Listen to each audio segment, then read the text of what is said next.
I signed up for anger management classes voluntarily, okay? Thank you. Any fucking other angros out here? Yeah? And there was an incident that happened that made me realize it was time. I was in traffic, which is one of my biggest triggers I learned in anger management. And I'm in traffic doing 30 to 30 zone. Some guy cuts me off doing like 50 or 60. And I had to I had to slam on my brakes, and I slammed on my horn. And from the back seat of my car, my 3-year-old daughter yells, "Grow a dick!"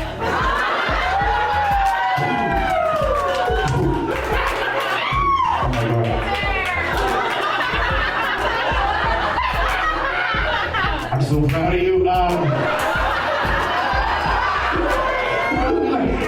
But I fucked up, right? So I called my wife, I'm like, "Hey, you signed me up for the thing?" She's like, "Already did." And anger management is exactly what you think it is, guys, okay? It's a bunch of grown men hanging out in an elementary school gymnasium explaining how it's everyone else's fault but theirs. I've learned a lot hanging out with these psychopaths. Biggest thing I learned from hanging out at these meetings is I'm fine.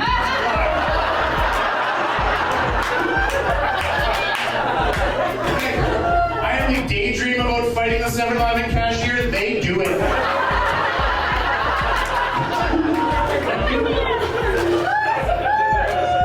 Yeah, man, it's been amazing. And I actually got kicked out of the first 2 meetings because I kept laughing at their stories and going, wow.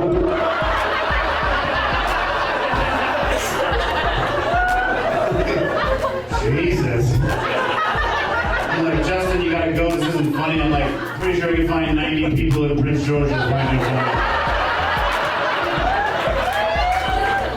And being a dad and being in anger management, they like make you reflect on your life to try to like come to terms with things that might be upsetting you and creating all these moments in your life of anger, right? Trying to get to the bottom of stuff, right? And they make you reflect on your childhood, and I started to reflect on mine, and then I started to compare my upbringing to the one I'm providing my children. And no good can come from that. Do not do that, okay?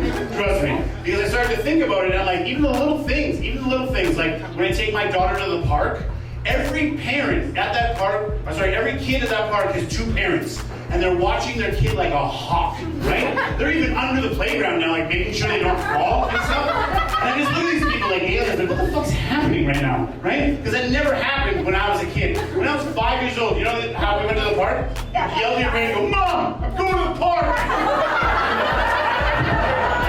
And she'd yell back and would like not even see you, go, "Okay, well, make sure you're home by 6 for dinner." And then I'd yell back, "Okay, well, I didn't tell time yet, but I guess I'll fucking try." Just safe, really safe stuff, right? And when I was 6 years old, I was like running errands for my parents. I was already on the clock, okay? Like literally, like I don't know about you guys, but do you guys ever remember like going to the store to get cigarettes for your parents? You remember that? Yeah. Sometimes you send with a note. You remember the note? They're not for him. No shit, they're not for me. Can you imagine if I sent my daughter to get cigarettes for me tomorrow? I'd be on Crime Stoppers. There'd be an Amber Alert for my daughter. Times have changed, right? And when I was 7 years old, I was sent to the to get my parents takeout because they wanted to fucking skip the delivery charge. They sent me 7 years old on my bike, 2 large pizzas in one hand, a 2-liter of pop hanging off a fucking bag on my handlebars.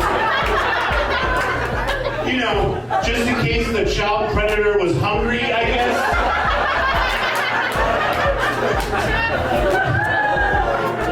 Like, "Mom, mind me, I have an older brother." She's like, "Shut up, put this lip gloss and wear these Daisy Dukes." What the fuck? Don't worry, it never worked. No child predators ever picked me up. I think they looked at me and were like, "Nah, this is a trap."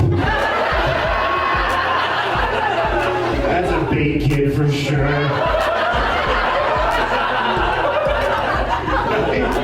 So bitter, my